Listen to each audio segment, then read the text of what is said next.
For Pacifica Radio, I'm Christina Onnested. Israel continues its airstrikes in Lebanon, marking day 3 of a massive attack against its neighbor. This as Hezbollah launched dozens of rockets into Israel, aimed at Tel Aviv. Israel says it's intercepted the projectile. Lebanon's health minister says Israeli strikes killed more than 50 people today, bringing the death toll from Israeli strikes over 3 days to 615. Among the dead, 2 United Nations workers, including a child.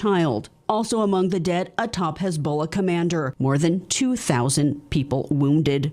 Israel says it's targeting Hezbollah militants, but Lebanon's health minister, Dr. Faras Abiad, says most of the dead are civilians. His comments translated by Al Jazeera. This honestly contradicts all the lies that the Israeli enemy has said, that they target militants.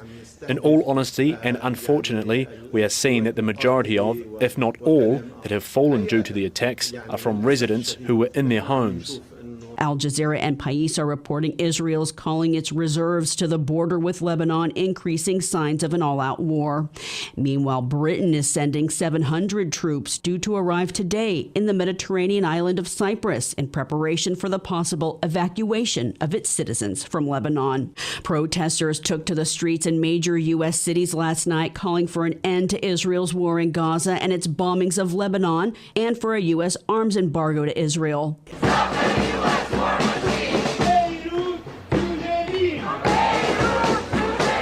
Actions took place at the nation's capital, where hundreds rallied outside the White House, to Houston, San Francisco, and L.A. Pacifica's Chuck Modi with WPFW spoke with a protester outside the White House, and Kaleem attended a rally in Manhattan, New York. As long as the U.S. is green-lighting and continuing to send weapons without any stipulation, it is showing Israel that it can do whatever it wants. The fact that after Israel continued to bomb Lebanon and it increased and accelerated its bombing campaign, that they sent 40,000 troops to the region, it shows their true intentions.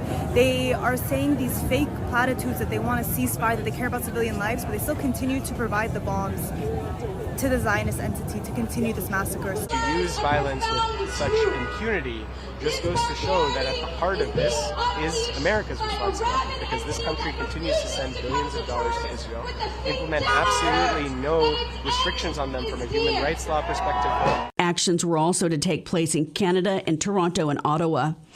Humanitarian aid agencies are calling on nations to stop killing aid workers. Jagan Chapagain, Secretary General of the International Federation of Red Cross and Red Crescent Societies, says 30 of its humanitarian aid workers have been killed since January, 17 of them in Palestine, 8 in Sudan. The humanitarians must be sacred.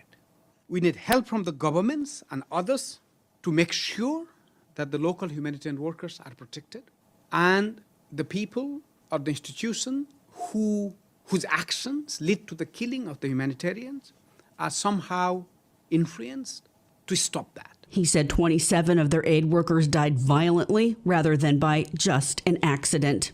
President Joe Biden gave his last address before world leaders at the United Nations headquarters in New York, where representatives from 192 member nation states are gathering.